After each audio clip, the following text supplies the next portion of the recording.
ombi langu hasa kwa ndugu zetu viongozi wa kimila, waganga wale wa kienyeji, ombi langu kipindi hiki wanaomba kupata nafasi mbalimbali watawatembelea, na wanapowatembelea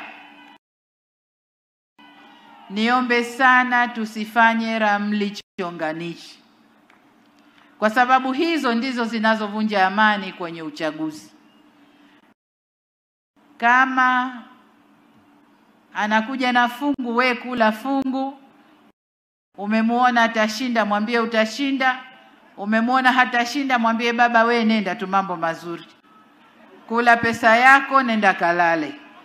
Lakini tusifanye ramli chonganishi, kwamba naona kama utashinda, lakini kuna katibu wako huyu wa mkoa kama hakupendipendi hivi, kama tuende tufanye mambo kwa murua ili watu wote waende vizuri, tumalize uchaguzi vizuri.